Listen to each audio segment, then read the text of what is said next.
morning. Welcome to A Life Worth Living. I'm Frederick Groth, and I believe that God has a plan for everyone, and I have a message of hope and truth to show you a life worth living.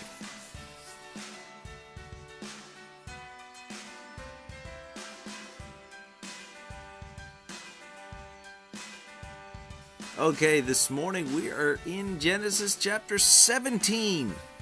There are two lessons that we can learn in this chapter. In this chapter, God comes to Abraham, actually his name's Abram, and it's time for his name to change. And he changes it to the common Abraham, because he's going to be a father of many nations.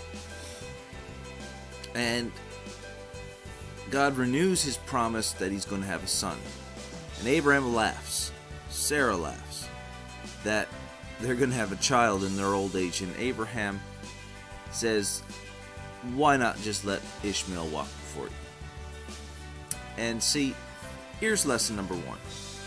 Don't pawn God's promises to you on someone else. Ishmael wasn't the promised child. He was Abraham and Sarah's way of trying to speed up God's promise. But he wasn't the promised child. A lot of times when things get rough, a lot of times when we are questioning how things are going to work, we do things to try to speed up the process. And that usually doesn't work. It usually doesn't play out the way we planned it to. Stop trying to pawn God's blessings on someone else. They're yours. It's your promise. I know it could be crazy. I know it sounds like it's never going to happen. Trust me. God has a plan for you. Stop pawning it off on someone else. Oh, well, I know they asked me to sing again this week, but I'll let so-and-so do the singing. No, you do the singing. They asked me to, whatever the case may be. Okay? They asked me to, but I'm going to ask so-and-so if they'll do it for me. No, stop it. God has a plan for you. You let him use your skills and your abilities to do something great. It may be balancing the books, but if you do it, it'll be great. It may be singing a solo in church or at the community event. It'll be great. Let it go.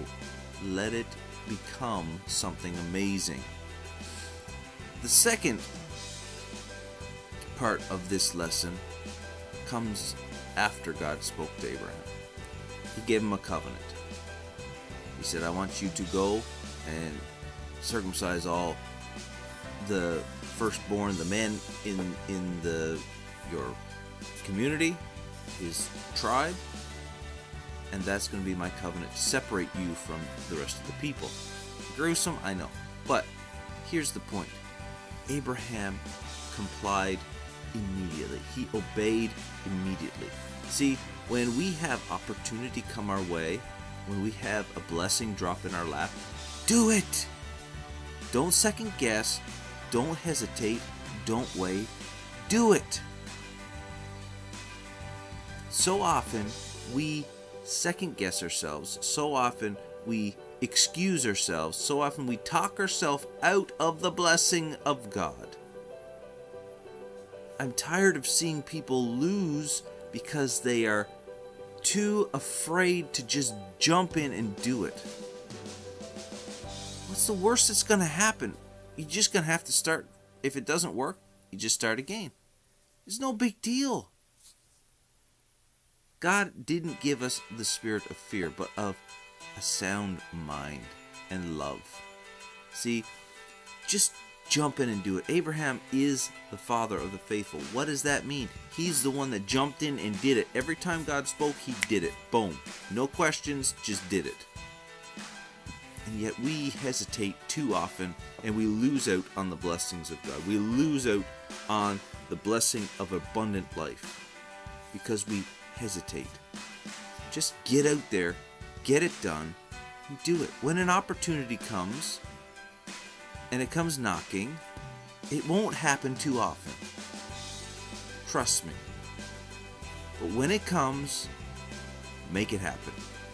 God will bless you. It will be amazing. And if it fails, so what? Another opportunity will come along sometime. We live one life here on this earth.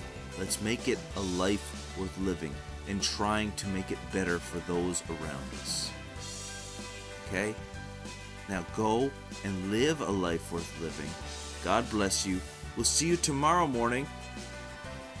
And let's do this. Let's make it worth our while to breathe the air that God has given us.